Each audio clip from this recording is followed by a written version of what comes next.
wabarakatuh.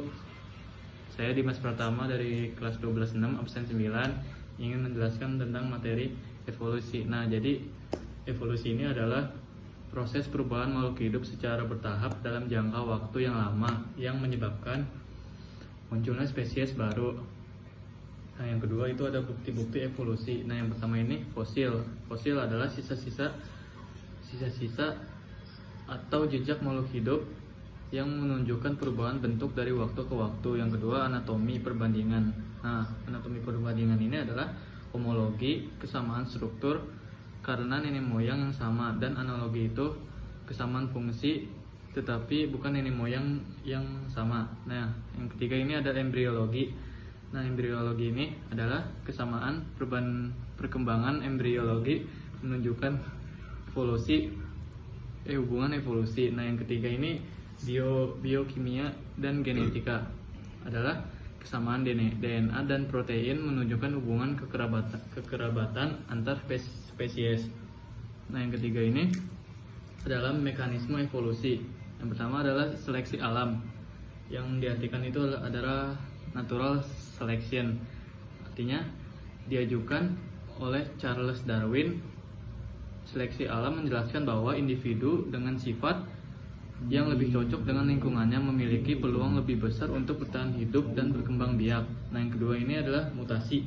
Mutasi adalah perubahan dalam materi genetik yang dapat menghasilkan variasi baru dalam suatu populasi. Nah, yang ketiga ini adalah rekombinasi genetik.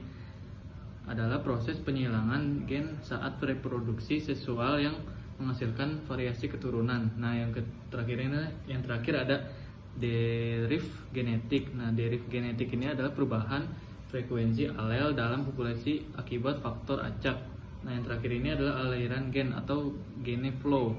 Artinya perpindahan gen dari suatu populasi ke populasi lainnya melalui migrasi individu. Nah, yang keempat ini adalah jenis-jenis evolusi. Nah, yang pertama ini adalah evolusi divergen, yang artinya spesies yang berasal dari nenek moyang yang sama berkembang biak menjadi spesies yang berbeda. Habis itu evolusi konvergen, yang artinya spesies yang tidak berkerabatan mengembangkan karakteristik yang mirip karena tekanan lingkungannya yang sama.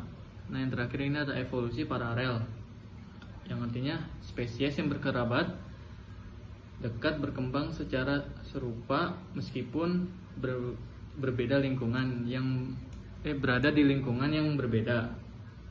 Nah, yang terakhir itu adalah teori evolusi. Nah, yang pertama ini teori evolusi dari Darwin adalah berdasarkan seleksi alam. Terus yang kedua adalah teori evolusi Lamarck, yang artinya berdasarkan penggunaan dan ketidakpenggunaan organ atau gagal yang dibuktikan gitu.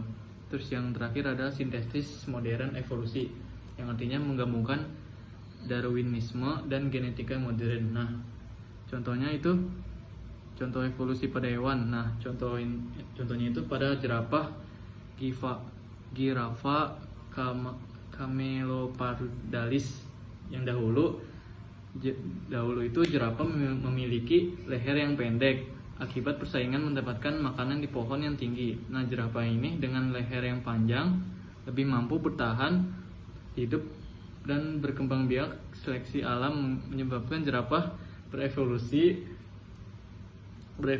menjadi spesies leher panjang seperti sekarang. Nah, kesimpulannya, secara keseluruhan evolusi menjelaskan asal-usul perubahan kehidupan di bumi dan menunjukkan hubungan antara mekanisme di balik keanekaragaman hayati yang kita lihat saat ini. Sekian dari saya. Wassalamualaikum warahmatullahi wabarakatuh.